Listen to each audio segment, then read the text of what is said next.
মই অসমবাসীৰ ৰাইজক এটা প্ৰস্তাৱ আগবঢ়াব বিচাৰিছো যে বিহু অনুষ্ঠান ঘৰে ঘৰে পাতক, জেঠলৈকে পাতক, পাতিয়ে থাকক, অনুষ্ঠান কৰিবলৈ শিল্পীক আমন্ত্ৰণ কৰিয়ে থাকক।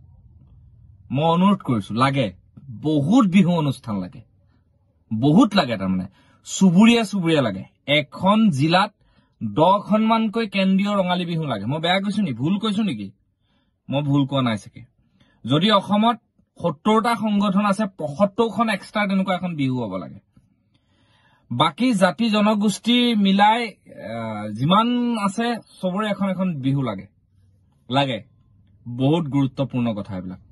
লাগে নে নালাগে আপোনালোকে কওক। যদি নালাগে, কিয় নালাগে সেইটো মন্তব্য প্ৰকাশ কৰক, আৰু যদি লাগে কিয় লাগে সেইটো কওক।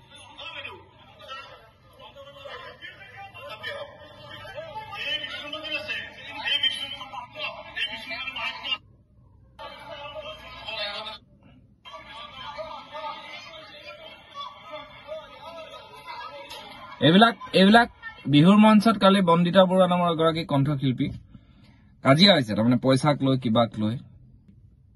আমিও সাংস্কৃতিক কৰ্মী, আমিও বিভিন্ন বিহু অনুষ্ঠানত গলো।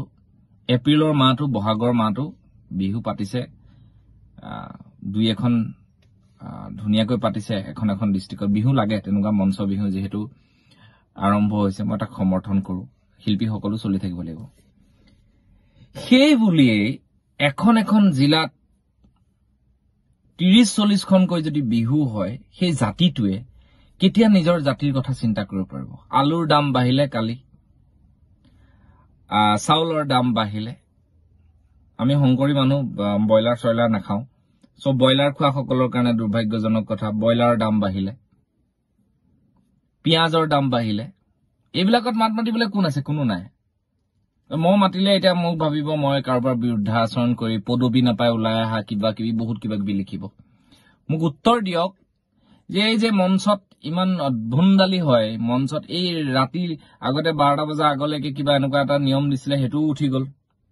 এতিয়া আপোনালোকে কওক, বিহু কিমান লাগে অসমত? আৰু কিছুমান মই দেখো শিল্পীক বিহু অনুষ্ঠান কৰি আহি অলপ দিনৰ আগত, মোৰ স্ক্ৰীনশ্বট চাগে আছেই এতিয়া, বিহু মঞ্চ শেষ কৰিয়ে, বিহু জাতীয় উৎসৱ শেষ কৰি গোৱাত গৈ বিয়েৰৰ বটল এটা সৈতে পৰি পেলাই ফটো দিছে। তাৰমানে বিহু শেষ, মই এতিয়া আৰাম কৰিছো। আছে কিন্তু দেই, স্ক্ৰীনশ্বট আছে, বা তেওঁ প্ৰফাইলত গৈ চালেও পাব। এইটো মই জেনুইন কথা কৈ আছো, এইটো মই একদম বাস্তৱ কথা কৈ আছো। ইয়াত মোক কোনোবা বেয়া পাই লাভ নাই। মোক কোনোবাই কব পাৰে মই বেছি কওঁ, কওক। আমি কাৰণ সদায় মাত মাতি আহিছো। কৰবাত কিবা যদি ভুল হৈছে, যদি ভুল পন্থাত গৈছো, ৰাইজে কৈছে যে এইটো বৈকুণ্ঠ ভুল হৈছে, বেক হৈছো, হয় এইটো মোৰ ভুল, ৰাইজৰ পক্ষত আছো, চিধা কথা। ইমান বিহু, গলিয়ে গলিয়ে বিহু। কোনে আলু খেতি কৰিব? কোনে পিঁয়াজৰ খেতি কৰিব? কিয় দাম নাবাঢ়িব? কিয় সুবিধা লৈ এটা যোগান বিভাগে কিয় দাম বঢ়াই নিদিব? চান্স লৈছে ন। আমি বিহু, অসমীয়া এনেকুৱা হৈ গল যে এনি টাইম বিহু বিহু বিহু। মই কৈছো যে মই এটা অনুৰোধ কৰিছো শেষত, যে বিহু পাতক, প্ৰত্যেক জিলাতে জাতীয় জনগোষ্ঠীসকলে মিলি এখন পাতক, অন্যান্য সংগঠনসকল মিলি এখন পাতক, যাতে আৰ্টিষ্ট সকলো চলি থাকিব পাৰে বা বিহুটোও জীয়াই থাকে, তেনেকুৱা এটা হ'ব লাগে। গলিয়ে গলিয়ে বিহু নহয় নহয়। এইবিলাক কথা কবলৈ মোক অনুষ্ঠানত, যদি মই এইবিলাক কথা কওঁ, আজি মোক অনুষ্ঠানত নামাতিব, কিন্তু উপায় নাই, সঁচাটো কবই লাগিব। আজি মই অসমৰ বিভিন্ন ঠাইলৈ গলো বিহুৰ কেইদিন, ভাল লাগিছে, কিন্তু মই বিনম্ৰতাৰে কম যে ইমান বিহু নালাগে, ইমান বিহু নালাগে। ধন্যবাদ। জয় অসম। যদি ভুল কৰো ক্ষমা কৰিব। যদি মোক নামাতেও অনুষ্ঠানলৈ, মোক কব লগা নাই।